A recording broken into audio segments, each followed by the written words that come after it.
ഹരി ഓം. എല്ലാവർക്കും നാരായണീയം ക്ലാസ്സിലേക്ക് സ്വാഗതം. നമ്മൾ 69 ദശകങ്ങൾ വരെ ചൊല്ലി പൂർത്തിയാക്കിയിട്ടുണ്ട്. ഇന്ന് ചൊല്ലാനുള്ളത് 70ാമത്തെ ദശകമാണ്. 70ാമത്തെ ദശകം എന്ന് പറയുന്നത് സുദർശന ശാപമോക്ഷവും ശംഖചൂഡവധവും അരിഷ്ടവധവുമാണ്. ഈ ദശകത്തിൽ ആകെ 10 ശ്ലോകങ്ങളാണുള്ളത്. അതിൽ ആദ്യ 5 ശ്ലോകങ്ങൾ പൃഥ്വി എന്ന വൃത്തത്തിലും ബാക്കി 5 ശ്ലോകങ്ങൾ സ്വാഗത എന്ന വൃത്തത്തിലുമാണുള്ളത്. അപ്പൊ ചൊല്ലുന്നതിന് മുമ്പ് നിങ്ങളോട് ആദ്യം തന്നെ ഒരു കാര്യം പറയാണ്. കഴിഞ്ഞ ആഴ്ച നമ്മൾ വീഡിയോ ഇട്ടിട്ടുണ്ടായിരുന്നില്ല. അത് കുറച്ച് തിരക്കുകളിൽ പെട്ടതുകൊണ്ടാണ് ഇടാൻ സാധിക്കാതിരുന്നത്. നമ്മുടെ മഴവിൽ മനോരമ ചാനലില് രാത്രി 8 മണി മുതൽ 9 മണി വരെ ഗ്രേറ്റ് ഫാമിലി ചാലഞ്ച് എന്ന് പറഞ്ഞൊരു പരിപാടി നടക്കുന്നുണ്ട്. കാണുന്നവരുണ്ടാവും നമ്മുടെ കൂട്ടത്തില്. അപ്പൊ അതിൽ പങ്കെടുക്കാൻ പോയിരുന്നു. അപ്പോ അതിന്റെ എപ്പിസോഡ്സ് ഇപ്പൊ ടെലികാസ്റ്റ് ചെയ്യാൻ ആയിട്ടുണ്ട്. ഈ വ്യാഴം വെള്ളിയായിട്ടാണ് അത് ടെലികാസ്റ്റ് ചെയ്യുക. അതായത് ജൂലൈ 2 ജൂലൈ 2 വ്യാഴാഴ്ച രാത്രി 8-9 നമ്മുടെ മഴവിൽ മനോരമ ചാനലില് നമ്മുടെ പ്രോഗ്രാം ടെലികാസ്റ്റ് ചെയ്യും. വെള്ളിയാഴ്ചത്തെ എപ്പിസോഡിലും ഞങ്ങൾ ഉണ്ടാവും. അപ്പൊ എല്ലാവരും അത് കാണുന്നു വിശ്വസിക്കുകയാണ്. മാത്രമല്ല 25-ാം തീയതി കഴിഞ്ഞ വ്യാഴാഴ്ച ഗുരുവായൂർ വെച്ചിട്ട് നമ്മുടെ കുട്ടികളുടെ പരിപാടി ഉണ്ടായിരുന്നു. അപ്പൊ അതിനും ഞങ്ങൾക്ക് രാവിലെ 5:30 സ്ലോട്ടാണ് കിട്ടിയത്. അപ്പോ രാത്രി 11:30-കൊക്കെ ഞങ്ങൾ മേക്കപ്പ് ചെയ്യാൻ സ്റ്റാർട്ട് ചെയ്തു. ആ രാത്രി മുഴുവൻ ഉറക്കമൊഴിഞ്ഞ് വെറുതെ ഇരിക്കുകയല്ലോ നമ്മൾ മേക്കപ്പ് ചെയ്യല്, പിന്നെ അതിന്റെ ഡ്രസ്സിങ് കാര്യങ്ങൾ, പിന്നെ പോയി കളിച്ച്, പിന്നെ അതിന്റെ ഫോട്ടോസ് വീഡിയോസ്, അങ്ങനെ അതിന്റെ പിന്നാലെ നടക്കുമ്പോൾ നമുക്ക് അതിന്റെ ക്ഷീണമാണ് അടുത്ത 2 ദിവസം. പിന്നെ നമുക്ക് ഞായറാഴ്ചയും ശനിയും ഞായറൊക്കെ ഇവിടെ ക്ലാസ്, അതിന്റെ തിരക്കൊക്കെ ഒക്കെ കൂടെ ആയപ്പോ എനിക്ക് കഴിഞ്ഞ ആഴ്ച ഒട്ടും വീഡിയോ എടുക്കാൻ സമയം കിട്ടിയില്ല. അതുകൊണ്ടാണ് കഴിഞ്ഞ ആഴ്ച വീഡിയോ ഇല്ലാതിരുന്നത്. അപ്പൊ അതെല്ലാവരും എന്റെ വിഷമങ്ങൾ ഇതൊക്കെയാണ് ഉണ്ടായിരുന്നത്. അപ്പൊ എല്ലാവരും പരിഗണിക്കുന്നു വിശ്വസിക്കുകയാണ്. അപ്പൊ നമുക്ക് ഇന്ന് 70ാമത്തെ ദശകം ചൊല്ലാം. ഓം നമോ ഭഗവതേ വാസുദേവായ. ഓം ശ്രീകൃഷ്ണ പരമാത്മനേ നമ. ഓം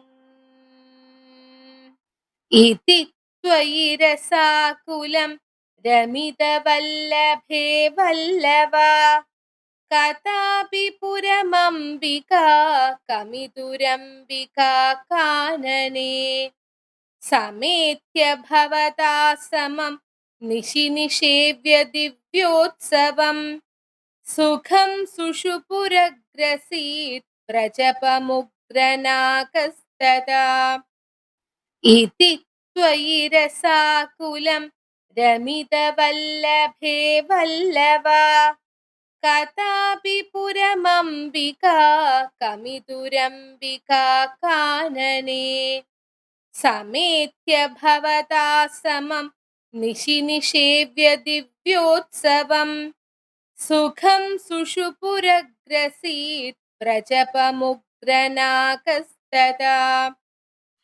70ാമത്തെ ദശകത്തിലെ ആദ്യ ശ്ലോകത്തിൽ വിവരിക്കുന്നത്, 70ാമത്തെ ദശകം എന്ന് പറയുന്നത് രാസക്രീഡ കഴിഞ്ഞുള്ള ദശകമാണ് അല്ലെ. 69ാമത്തെ ദശകം രാസക്രീഡയാണ്.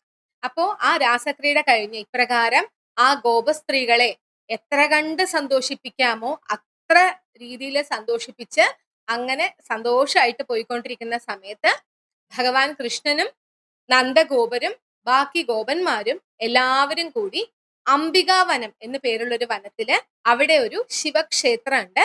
ആ ശിവക്ഷേത്രത്തില് ദർശനം ചെയ്യാനായിട്ട് പോയി, പ്രാർത്ഥിക്കാനായിട്ട് പോയി. അപ്പൊ അവിടെ പോയി, അവിടെ അപ്പൊ ഉത്സവം നടക്കുന്ന സമയമാണ്.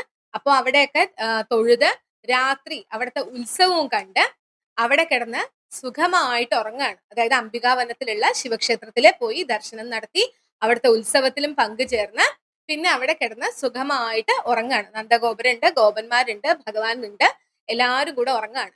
ആ സമയത്ത് ഭയങ്കരമായിട്ടുള്ളൊരു സർപ്പം, അത്ര വലിയൊരു സർപ്പം വന്ന് നന്ദഗോപരെ വിഴുങ്ങി എന്നാണ് പറഞ്ഞത്. അതാണ് 1ാമത്തെ ശ്ലോകത്തിൽ വിവരിക്കുന്നത്. അങ്ങനെ കിടന്നുറങ്ങുന്ന സമയത്ത് ഭീമാകാരനായിട്ടുള്ള ഒരു സർപ്പം വന്നിട്ട് നന്ദഗോപരെ വിഴുങ്ങി എന്നുള്ളതാണ് 1ാമത്തെ ശ്ലോകത്തിൽ വിവരിക്കുന്നത്. അപ്പോൾ 1ാമത്തെ ശ്ലോകത്തിൽ മനസ്സിലാക്കാൻ അത്രയേ ഉള്ളൂ.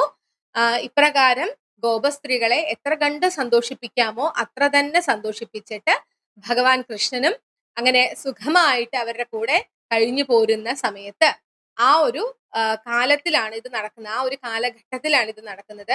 ആ സമയത്ത് ഭഗവാനും നന്ദഗോപരും ഗോപന്മാരും ഒക്കെ കൂടി അംബികാവനത്തിലുള്ള ശിവക്ഷേത്രത്തിൽ ദർശനം നടത്തി. രാത്രിയിലാണ് അവിടെ ഉത്സവം നടക്കുന്നത്. അപ്പൊ രാത്രി നടക്കുന്ന ആ ഉത്സവത്തിലും പങ്കുകൊണ്ട് അവിടെ തന്നെ സുഖമായി കിടന്നുറങ്ങി എന്നാ പറയുന്നത്.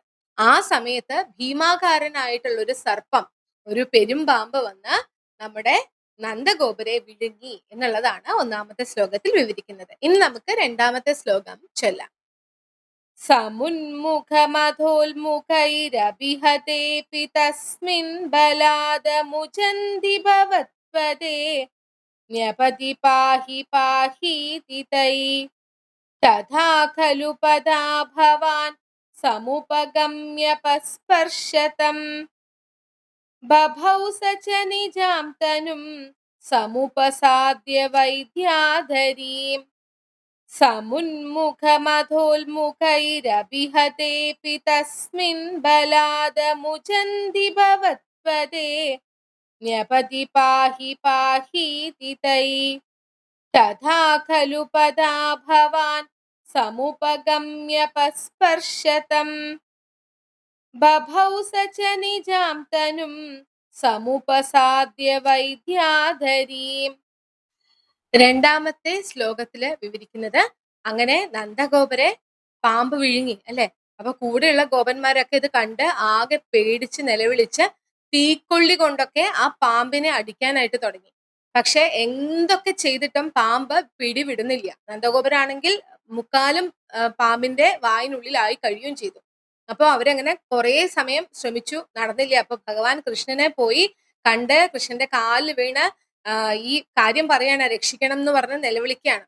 അപ്പൊ ഭഗവാൻ വേഗം വന്നിട്ട് എന്ത് ചെയ്തു എന്നറിയാമോ? ആ പാമ്പിന്റെ അവസ്ഥ പറയുന്നത്, പാമ്പ് ഈ വിഴുങ്ങല് കൊണ്ട് അസ്വസ്ഥനായി എന്ന് പറയുന്നുണ്ട്. നന്ദഗോപര് വിഴുങ്ങി, കൂടാതെ തീക്കൊള്ളി കൊണ്ടുള്ള പ്രഹരം ഒക്കെ ഏറ്റപ്പോ പാമ്പ് ആകെ അസ്വസ്ഥനാണ്, തളർന്ന് അവശനായിരിക്കുന്ന അവസ്ഥയിലാണ്. അപ്പോ ഭഗവാൻ എന്ത് ചെയ്തു എന്നറിയാമോ? പാമ്പിന്റെ മേലെ കാല് കൊണ്ടൊന്ന് സ്പർശിച്ചു. ആ സ്പർശിച്ച സമയത്ത് ആ പാമ്പിന്റെ പാപം നീങ്ങിയവനായി അതൊരു ഗന്ധർവനായി മാറി എന്നാ പറയണത്. അപ്പൊ ശാപം മൂലം പാമ്പിന്റെ രൂപത്തിലായിരിക്കുകയായിരുന്നു ആ ഗന്ധർവൻ. അപ്പൊ ആ ഗന്ധർവന് ശാപമോക്ഷം കിട്ടി എന്നുള്ളതാണ് രണ്ടാമത്തെ ശ്ലോകത്തിൽ വിവരിക്കുന്നത്. അപ്പോൾ രണ്ടാമത്തെ ശ്ലോകത്തിൽ മനസ്സിലാക്കാൻ അത്രയേ ഉള്ളൂ. നന്ദഗോപരെ വിഴുങ്ങിയത് കണ്ട് കൂടെയുള്ള ഗോപന്മാരൊക്കെ ആകെ ഭയന്ന് നിലവിളിക്കാൻ തുടങ്ങി. അവര് തീക്കൊള്ളി കൊണ്ടൊക്കെ ആ പാമ്പിനെ പ്രഹരിച്ചു നോക്കി, എന്നാലും പാമ്പ് പിടിവിടുന്ന ലക്ഷണമില്ല. അപ്പൊ എല്ലാവരും കൃഷ്ണനെ ചെന്ന് അഭയം പ്രാപിച്ചു. അപ്പൊ കൃഷ്ണനാണെങ്കിലോ വന്ന സമയത്ത് ഈ പാമ്പ് വിഴുങ്ങല് കൊണ്ടും ഇവരുടെ പ്രഹരം കൊണ്ടും ഒക്കെ ആകെ അസ്വസ്ഥനായിരുന്നു, തളർന്ന അവശനായിരുന്നു. ഭഗവാൻ എന്തേ ചെയ്തുള്ളൂ? തന്റെ പാദം കൊണ്ടൊന്ന് ആ പാമ്പിനെ സ്പർശിച്ചതേ ഉള്ളൂ. ആ സ്പർശം കൊണ്ട് തന്നെ അതിന്റെ പാപമൊക്കെ നീങ്ങി അതൊരു ഗന്ധർവനായിട്ട് രൂപം മാറി വന്നു എന്നുള്ളതാണ് പറയുന്നത്. ഇനി നമുക്ക് മൂന്നാമത്തെ ശ്ലോകം ചൊല്ലാം. സുദർശനധര പ്രഭോ നനു സുദർശനാഖ്യോസ്മ്യഹം മുനീൻ ക്വചിതുപാഹസം തൈഹ മാം വ്യദുർവാഹസം ഭവത്പദ സമർപ്പണാധമലതാം ഗതോസ്മീത്യസൗ സ്തുവൻ നിജപദം യയൗ വ്രജപദം ച ഗോപാമുദാ സുദർശനധര പ്രഭോ നനു സുദർശനാഖ്യോസ്മ്യഹം മുനീൻ ക്വചിതുപാഹസം തൈഹ മാം വ്യദുർവാഹസം ഭവത്പദ സമർപ്പണാധമലതാം ഗതോസ്മീത്യസൗ സ്തുവൻ നിജപദം യയൗ വ്രജപദം ച ഗോപാമുദാ. മൂന്നാമത്തെ ശ്ലോകത്തില് ആ ഗന്ധർവന്റെ കഥ എന്താണെന്ന് പറയാണ്.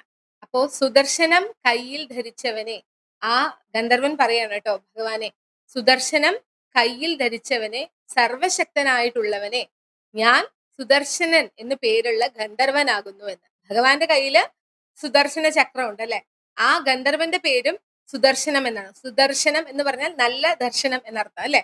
അപ്പോ എന്റെ പേരും സുദർശൻ എന്നാണ്. അപ്പൊ എങ്ങനെയാണ് ആ ഗന്ധർവന് ശാപം കിട്ടുന്നത്? ഈ സുദർശനൻ വളരെ സുന്ദരനാണ്. അപ്പോ അതില് ഒരുപാട് അഹങ്കരിച്ചിരുന്നു. ആ അഹങ്കാരം കൊണ്ട് തന്നെ ഒരു ദിവസം ആ ഗന്ധർവൻ സപ്തർഷികളെ, മുനിമാരെ അപഹസിക്കുകയാണ്. അപ്പൊ ആ അപഹസിച്ചപ്പോ അവർക്ക് ദേഷ്യം വന്നു. അവര് ശപിച്ചു, നീ ഒരു പെരുമ്പാമ്പായി തീരട്ടെ എന്ന് പറഞ്ഞ് ശപിക്കുകയാണ്. അങ്ങനെ അവരുടെ ശാപം കിട്ടിയത് തൊട്ട് ഒരു പാമ്പായി അവിടെ ഇങ്ങനെ അലഞ്ഞു തിരിഞ്ഞു നടക്കുകയായിരുന്നു ഈ സുദർശനൻ എന്ന് പേരുള്ള ഗന്ധർവൻ. അപ്പൊ ഭഗവാന്റെ പാദസ്പർശം ഏറ്റപ്പോൾ അവന്റെ പാപമൊക്കെ തീർന്നു. അവന് അവൻ പൂർണ്ണമായിട്ടും ശുദ്ധീകരിച്ചവനായി തീർന്നു, പുണ്യാത്മാവായി തീർന്നു. അപ്പോ അങ്ങനെ ഭഗവാനെ ഒരുപാട് സ്തുതിച്ച് ഭഗവാനെ വണങ്ങി ആ ഗന്ധർവൻ തിരിച്ച് സ്വർലോകത്തേക്കും ബാക്കി ഗോപന്മാരും എല്ലാവരും തിരിച്ച് ഗോകുലത്തിലേക്കും മടങ്ങി എന്നുള്ളതാണ് മൂന്നാമത്തെ ശ്ലോകത്തിൽ വിവരിക്കുന്നത്. അപ്പോൾ മൂന്നാമത്തെ ശ്ലോകത്തിൽ മനസ്സിലാക്കാൻ അത്രയേ ഉള്ളൂ. സുദർശനം കയ്യിലേന്തിയവനെ, സർവശക്തനായിട്ടുള്ള ഭഗവാനെ, എന്റെ പേര് സുദർശൻ എന്നാണ്, ഞാനൊരു ഗന്ധർവനാണ്. ഒരു ദിവസം ഞാൻ സപ്തർഷികളെ അപഹസിച്ചു. അതിൽ എനിക്ക് അവരെ ശാപം നൽകി, നീ ഒരു പെരുമ്പാമ്പായി തീരട്ടെ എന്നായിരുന്നു ആ ശാപം. അങ്ങനെ പാമ്പായി വളരെ കാലം അവിടെ കഴിഞ്ഞു പോരുകയായിരുന്നു ഈ സുദർശൻ എന്ന ഗന്ധർവൻ. ഭഗവാന്റെ പാദസ്പർശം കൊണ്ട് ആ ഗന്ധർവന് ശാപമോക്ഷം ലഭിക്കുകയും ഭഗവാനെ സ്തുതിച്ച് ഭഗവാനെ വണങ്ങി ആ ഗന്ധർവൻ തിരിച്ച് സ്വർലോകത്തേക്കും ഗോപന്മാരെല്ലാവരും തിരിച്ച് ഗോകുലത്തിലേക്കും മടങ്ങി എന്നാണ് പറയുന്നത്. ഇനി നമുക്ക് നാലാമത്തെ ശ്ലോകം ചൊല്ലാം.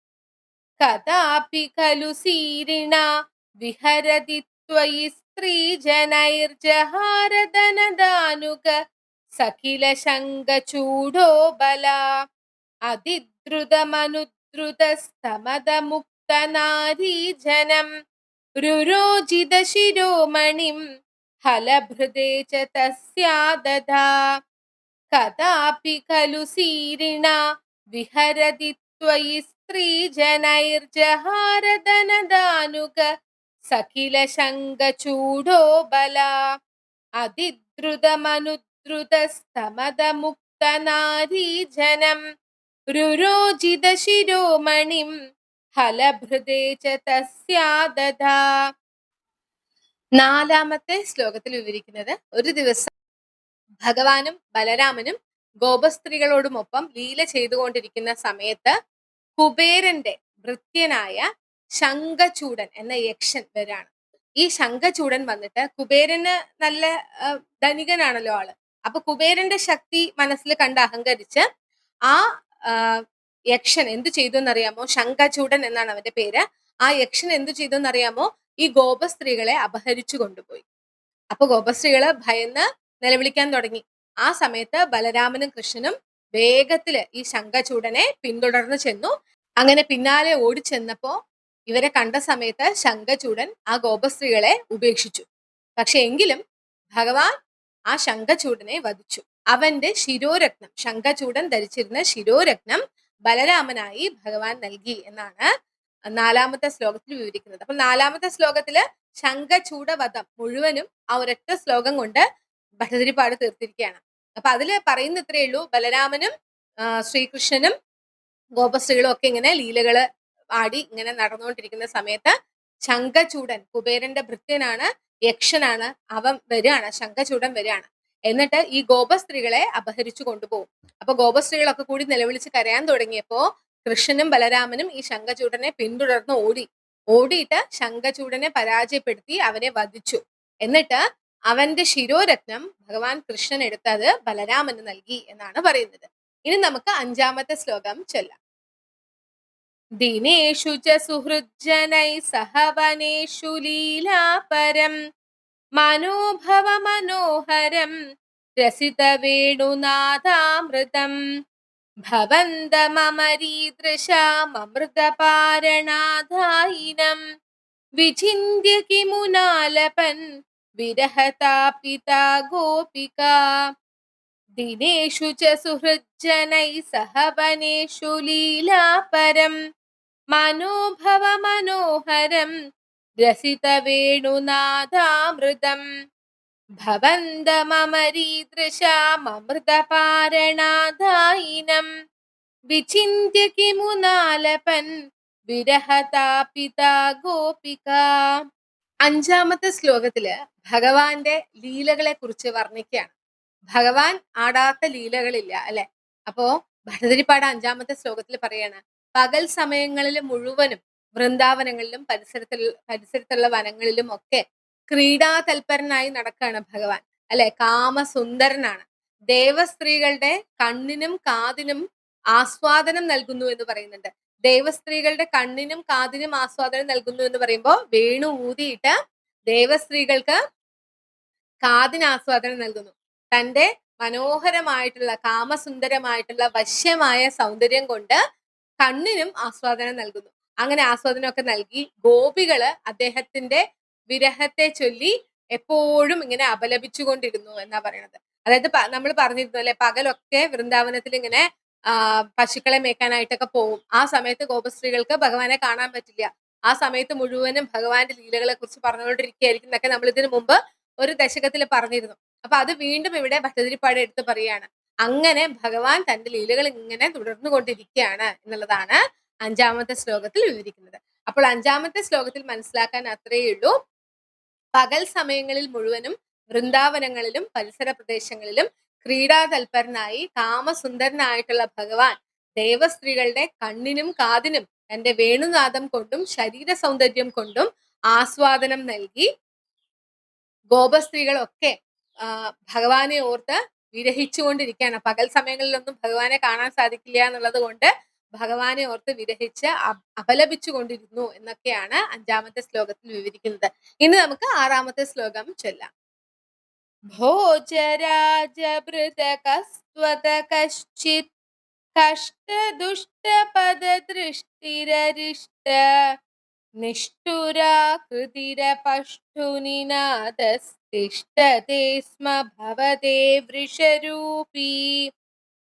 ഭോജരാജഭൃതകസ്ത്വത കശ്ചിത് കഷ്ടദുഷ്ടപദദൃഷ്ടിരരിഷ്ട നിഷ്ഠുരാകൃതിരപഷ്ഠുനിനാദസ്തിഷ്ഠത്തെ സ്മ ഭവതേ വൃഷരൂപീ.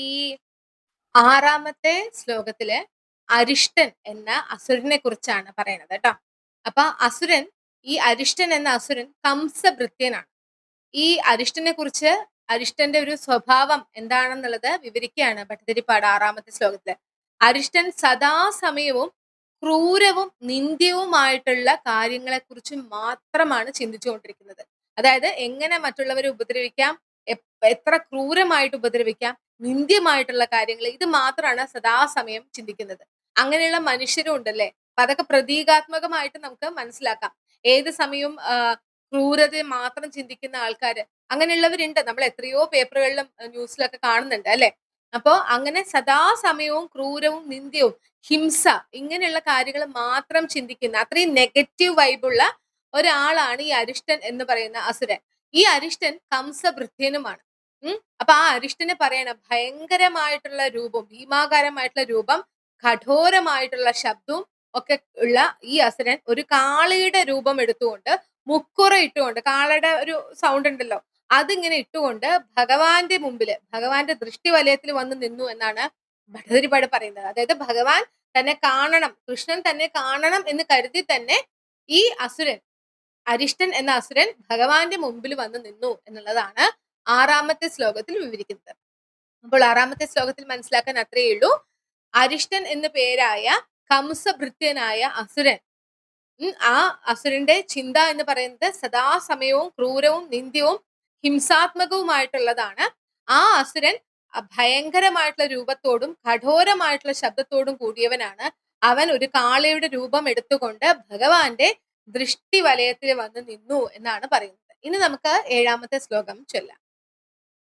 ശാഖരോത ജഗതി ധൃതിഹാരി മൂർത്തിമേഷ ബൃഹതീം പ്രദധാന പങ്ക്തിമാശു പരികൂർണ്യ പശൂനാം ഛന്ദസാം നിധിമവാപ ഭവന്തം.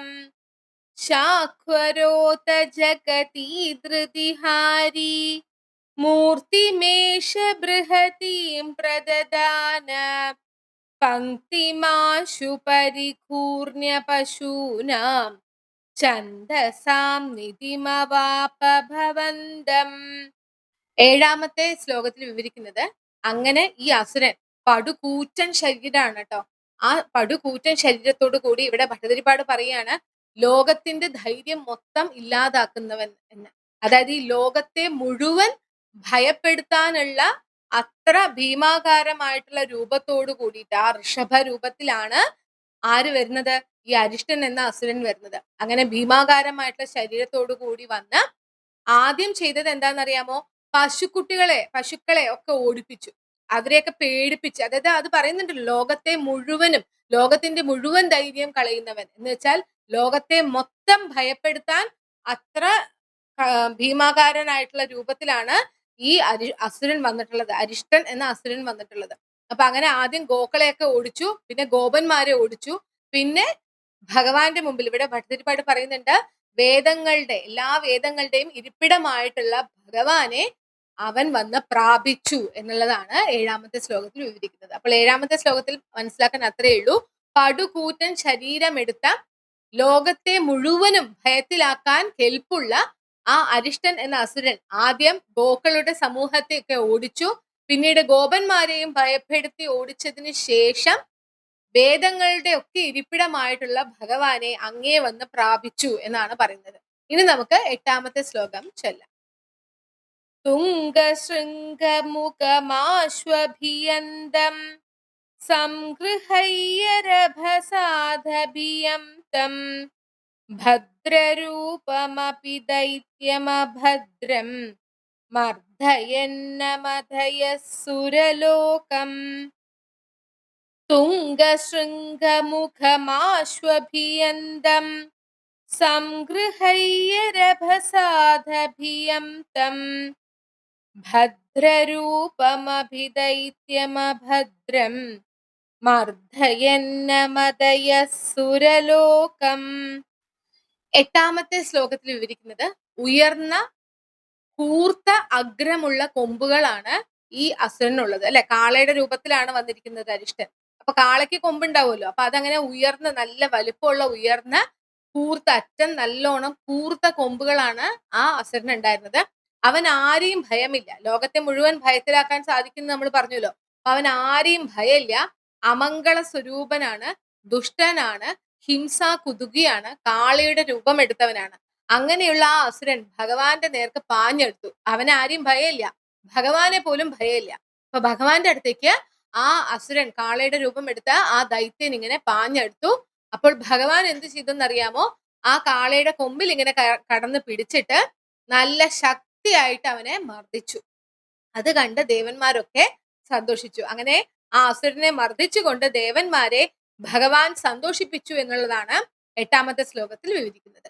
അപ്പോൾ 8ാമത്തെ ശ്ലോകത്തിൽ മനസ്സിലാക്കാൻ അത്രയേ ഉള്ളൂ. ഉയർന്ന കൂർത്ത അഗ്രമുള്ള ആ കൊമ്പുകൾ കൊണ്ട് ആരെയും ഭയമില്ലാത്ത ആ അസുരൻ അമംഗള സ്വരൂപനാണ്, ദുഷ്ടനാണ്, ഹിംസാ കുതുകിയാണ്, കാളയുടെ സ്വരൂപം എടുത്തവനാണ്. അവൻ അങ്ങനെ ഭഗവാന്റെ നേർക്ക് ഇങ്ങനെ പാഞ്ഞെടുത്തു. ഭഗവാൻ ആവട്ടെ അവനെ കൊമ്പിൽ കയറി അങ്ങ് പിടിച്ച് ശക്തിയോടുകൂടി മർദ്ദിച്ചു. ആ മർദ്ദനം കണ്ട് ദേവന്മാർ അതിയായി സന്തോഷിച്ചു എന്നാണ് പറയുന്നത്. ഇനി നമുക്ക് 9ാമത്തെ ശ്ലോകം ചൊല്ലാം. ചിത്രമധ്യ ഭഗവൻ വൃഷഘാതാത് സുസ്ഥിരാജനി വൃഷസ്ഥിതിരുർവ്യാം വർദ്ധതേ ച വൃഷചേതസി ഭൂയാൻ മോദയിത്യഭിനുതോസി സുരൈസ്ത്വം. ചിത്രമധ്യ ഭഗവൻ വൃഷഘാതാത് സുസ്ഥിരാജനി വൃഷസ്ഥിതിരുർവ്യാം വർദ്ധതേ ച വൃഷചേതസി ഭൂയാൻ മോദയിത്യഭിനുതോസി സുരൈസ്ത്വം. 9ാമത്തെ ശ്ലോകത്തിൽ വിവരിക്കുന്നത് അങ്ങനെ വൃഷത്തിന്റെ നാശത്താൽ, വൃഷം എന്ന് പറയുമ്പോൾ ഈ കാളയുടെ രൂപമെടുത്ത അസുരൻ, അങ്ങനെ ഈ വൃഷത്തിന്റെ നാശത്താൽ ഈ ഭൂമിയിലെ വൃഷസ്ഥിതി സംരക്ഷിക്കപ്പെട്ടു എന്നാണ് പറയുന്നത്. വൃഷസ്ഥിതി എന്ന് പറയുമ്പോൾ ധർമ്മത്തിന്റെ സ്ഥിതി. അങ്ങനെ ഈ ഋഷഭത്തെ വധിച്ചുകൊണ്ട് ഭഗവാൻ ഭൂമിയിലെ ധർമ്മസ്ഥിതി പുനഃസ്ഥാപിക്കപ്പെട്ടു എന്നാണ് പറയുന്നത്. അങ്ങനെയുള്ള ഈ അസുരനെ വധിച്ച സമയത്ത് ദേവന്മാർക്കും സജ്ജനങ്ങൾക്കും അതിയായിട്ടുള്ള ആനന്ദമുണ്ടായി. ഇത് ആശ്ചര്യം തന്നെ എന്ന് പറഞ്ഞുകൊണ്ട് ദേവന്മാരാൽ ഭഗവാനെ അങ്ങ് സ്തുതിക്കപ്പെട്ടു എന്നുള്ളതാണ് 9ാമത്തെ ശ്ലോകത്തിൽ വിവരിക്കുന്നത്. അപ്പൊ ഇതിൽ കാര്യമായിട്ടൊന്നുമില്ല, ആ അസുരനെ വധിച്ചു, ശക്തിയായി മർദ്ദിച്ചു എന്നുള്ളതാണ് 8ാമത്തെ ശ്ലോകത്തിൽ പറയുന്നത്. 9ാമത്തെ ശ്ലോകത്തിൽ പറയുന്നത് അങ്ങനെ ആ അസുരനെ ഭഗവാൻ നിഗ്രഹിച്ചു കഴിഞ്ഞു. അപ്പൊ അതുകൊണ്ട് തന്നെ സജ്ജനങ്ങൾക്കും ദേവന്മാർക്കും അതിയായിട്ടുള്ള സന്തോഷം ഉണ്ടായി, ഭൂമിയിലെ ധർമ്മസ്ഥിതി പുനഃസ്ഥാപിക്കപ്പെട്ടു എന്നും പറയുന്നുണ്ട്. അപ്പൊ ഇങ്ങനെയുള്ള ഭഗവാനെ ദേവന്മാരൊക്കെ വളരെയധികം സ്തുതിച്ചു. ആശ്ചര്യം തന്നെ ഇത് എന്നൊക്കെ പറഞ്ഞ് സ്തുതിച്ചു എന്നുള്ളതാണ് പറയുന്നത്. ഇനി നമുക്ക് 10ാമത്തെ ശ്ലോകം ചൊല്ലാം. ഔക്ഷകാണി പരിദാവത ദൂരം വീക്ഷ്യതാമയമിഹോക്ഷ വിഭേദി ഇത്തമാതഃ സിതൈ സഹ ഗോപൈർഗേഹഗസ്ത്വമവ വാദപുരേശ. ഔക്ഷകാണി പരിദാവത ദൂരം വീക്ഷ്യതാമയമിഹോക്ഷ വിഭേദി ഇത്തമാതഃ സിതൈ സഹ ഗോപൈർഗേഹഗസ്ത്വമവ വാദപുരേശ. 10ാമത്തെ ശ്ലോകത്തിൽ വിവരിക്കുന്നത് അങ്ങനെ ഈ അസുരനെ ഭഗവാൻ നിഗ്രഹിച്ചു അല്ലെ. അപ്പൊ ഇനി ഗോപന്മാരൊക്കെ തിരിച്ച് സ്വഗൃഹങ്ങളിലേക്ക് മടങ്ങി പോണം. അപ്പൊ ആ സമയത്ത് ഗോപന്മാർക്കും ഒക്കെ സന്തോഷമായി അങ്ങനെ ആക്രമിക്കാൻ വന്ന ഈ കാളയുടെ രൂപം എടുത്ത് അസുരനെ വധിച്ചതുകൊണ്ട്. അപ്പൊ കാള, പശു ഇവരൊക്കെ ഒരു ഗണത്തിൽപ്പെട്ട ആൾക്കാരാണല്ലോ. അപ്പോ ആ ഗോപന്മാരൊക്കെ കൂടി സന്തോഷത്തോടു കൂടി പറയാണ്, പശു സമൂഹമേ, നിങ്ങൾ വേഗം ഓടി രക്ഷപ്പെട്ടോളൂ, പശുക്കളെയൊക്കെ കൊല്ലുന്ന ആളാണ് ഈ വരുന്നത് എന്ന് കൃഷ്ണനെ പറയാണ്. ആ അസുരനെയാണ് നിഗ്രഹിച്ചത്. പക്ഷെ അവരിങ്ങനെ പരിഹസിച്ച് അവർക്ക് സന്തോഷമാണ്. അപ്പൊ നമ്മൾ കളിയായിട്ട് ഇങ്ങനെ ഓരോ കാര്യങ്ങൾ പറയില്ലേ, അങ്ങനെ പറയാണ്, ഗോക്കളെയൊക്കെ വധിക്കുന്ന, കാളകളെ കൊല്ലുന്ന ആളാണ് വരുന്നത്, അപ്പൊ നിങ്ങളൊക്കെ വേഗം ഓടി രക്ഷപ്പെട്ടോളൂ എന്ന് പറഞ്ഞുകൊണ്ട് പരിഹസിച്ച് ചിരിച്ച് വളരെ സന്തോഷത്തോടു കൂടി ഗോപന്മാരും കൃഷ്ണനും ഒക്കെ സ്വഗൃഹങ്ങളിലേക്ക് മടങ്ങിപ്പോയി. അങ്ങനെയുള്ള ഗുരുവായൂരപ്പ, അങ്ങ് എന്നെ രക്ഷിച്ചാലും എന്ന് പറഞ്ഞുകൊണ്ട് ഭട്ടതിരിപ്പാട് 10ാമത്തെ ശ്ലോകവും 70ാമത്തെ ദശകവും അവസാനിപ്പിക്കുകയാണ്. അപ്പോൾ അത്രയേ ഉള്ളൂ 10ാമത്തെ ശ്ലോകത്തിൽ മനസ്സിലാക്കാൻ.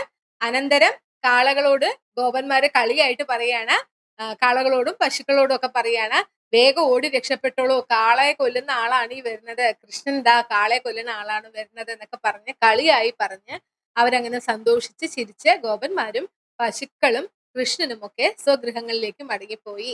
അങ്ങനെയുള്ള ഗുരുവായൂരപ്പ, അങ്ങ് എന്നെ കാത്തു രക്ഷിച്ചാലും എന്ന് പറഞ്ഞുകൊണ്ട് ഭട്ടതിരിപ്പാട് 10ാമത്തെ ശ്ലോകവും 70ാമത്തെ ദശകവും അവസാനിപ്പിക്കുന്നു. അപ്പോൾ നമുക്ക് ഇന്ന് ചൊല്ലിയ 10 ശ്ലോകങ്ങളും ഒന്നുകൂടി ചൊല്ലാം.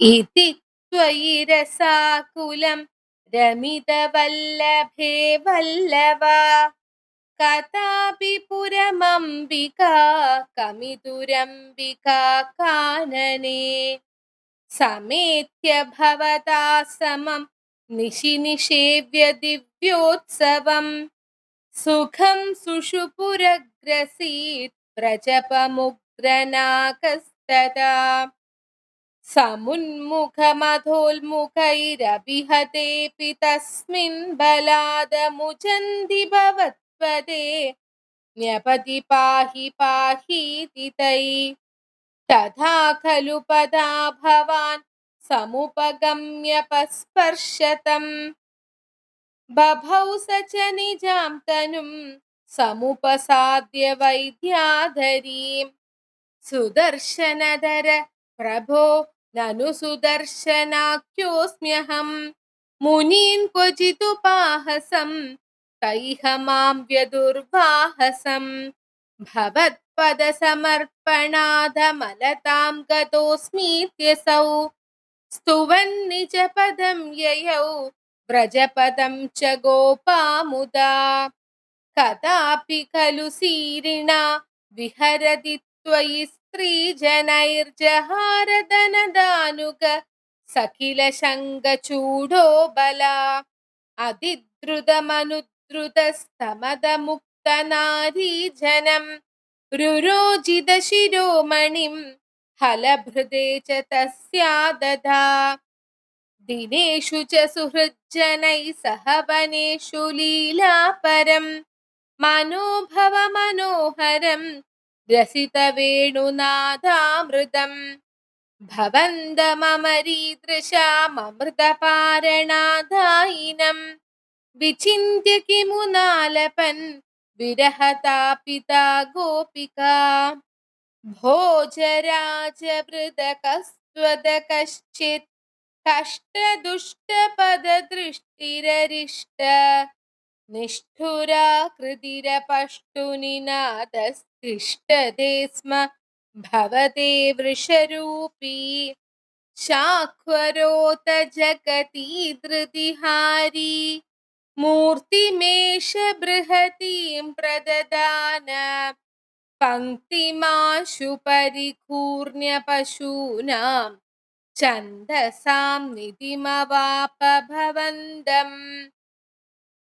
തുംഗശൃംഗമുഖമാശ്വഭിയന്തം സംഗൃഹയ്യ രഭസാദഭിയം തം ഭദ്രരൂപമഭിദൈത്യമഭദ്രം മർദ്ധയന്നമദയഃ സുരലോകം ചിത്രമധ്യ ഭഗവൻ വൃഷഘാതാത് സുസ്ഥിരാജനി വൃഷസ്ഥിതിരുർവ്യാം വർദ്ധത്തെ ച വൃഷചേതസി ഭൂയാൻ മോദയിത്യഭിനുതോസി സുരൈസ്ത്വം ഔക്ഷകാണി പരിദാവത ദൂരം വീക്ഷ്യതാമയമിഹോക്ഷ വിഭേദി ഇത്തമാത്തഃ സിതൈഃ സഹ ഗോപൈർഗേഹഗസ്ത്വമവ വാദപുരേശ. സർവത്ര ഗോവിന്ദനാമ സങ്കീർത്തനം. ഗോവിന്ദ ഗോവിന്ദ. അങ്ങനെ നമ്മൾ 70ാമത്തെ ദശകം ചൊല്ലി പൂർത്തിയാക്കിയിരിക്കുകയാണ്. നമ്മുടെ പാരായണം മാത്രമായിട്ടുള്ള വീഡിയോ കുറെ ദശകങ്ങളുടെ അപ്ലോഡ് ചെയ്യാൻ സാധിച്ചിട്ടില്ല. ഈ പറഞ്ഞ പോലെ കുറച്ച് തിരക്കുകളിൽ പെട്ടത് കൊണ്ടാണ് അത് സാധിക്കാതെ വന്നത്. ഉടനെ തന്നെ, അധികം വൈകാതെ തന്നെ ഞാൻ അപ്ലോഡ് ചെയ്യാൻ ശ്രമിക്കാം. അതുപോലെ തന്നെ ഭഗവത്ഗീതയുടെ 1ാമത്തെ അധ്യായം നമ്മൾ തീർത്തിട്ടുണ്ട്. കാണാത്തവരുണ്ടെങ്കിൽ ആ വീഡിയോ പോയി കണ്ടാൽ മതി. നമ്മുടെ ചാനലില് പ്ലേലിസ്റ്റില് ഭഗവത്ഗീത എന്നുള്ള പ്ലേലിസ്റ്റിൽ കൊടുത്തിട്ടുണ്ട്. അതിലെയും 1ാമത്തെ അധ്യായത്തിന്റെ പാരായണം മാത്രമായിട്ടുള്ള വീഡിയോ ഞാൻ അപ്ലോഡ് ചെയ്യാം. ഇപ്പൊ ഒക്കെ ഒന്ന് സോർട്ടായി വരുന്നത്. ഇത്രയും ദിവസം ഓരോ കാര്യങ്ങളായിട്ട് തിരക്കിലായിരുന്നു. CBSE പഠിക്കുന്ന സ്കൂളുകളിലൊക്കെ കുട്ടികൾക്ക് സ്കൂൾ ലെവലിലുള്ള കോമ്പറ്റീഷൻസിന്റെ ഒക്കെ തുടങ്ങി കഴിഞ്ഞു. അപ്പൊ അതിന്റെ പഠിപ്പിക്കല്, അങ്ങനെ കുറച്ച് തിരക്കുകൾ ഉണ്ട്. അതുകൊണ്ടാണ് വീഡിയോ അങ്ങനെ ക്രമത്തിൽ എനിക്ക് ഇടാൻ സാധിക്കാത്തത്. എങ്കിലും ഗുരുവായൂരപ്പന്റെ അനുഗ്രഹം കൊണ്ട് അധികം വൈകിക്കാതെ എല്ലാം അപ്ലോഡ് ചെയ്യാൻ സാധിക്കട്ടെ എന്ന് ഞാൻ ആത്മാർത്ഥമായിട്ട് പ്രാർത്ഥിക്കുകയാണ്. അപ്പോൾ എല്ലാവരും നാളെയുള്ള മഴവിൽ മനോരമ ചാനലിലെ ഞങ്ങളുടെ പരിപാടി കാണുമെന്ന് വിശ്വസിക്കുകയാണ്. എല്ലാവരും തുടർന്നും നമ്മുടെ വീഡിയോസ് ഇതുപോലെ തന്നെ കാണുക. ഇതൊക്കെ ഉപകാരപ്രദമാവും എന്ന് തോന്നുന്നവരിലേക്ക് ഷെയർ ചെയ്തെത്തിക്കുക. എന്തെങ്കിലും അഭിപ്രായങ്ങൾ ഉണ്ടെങ്കിൽ കമന്റുകളിൽ അറിയിക്കുകയും വേണം. വീണ്ടും അടുത്ത വീഡിയോയുമായിട്ട് 71ാമത്തെ ദശകവുമായിട്ട് വരാം. അതുവരെ ഹരി ഓം.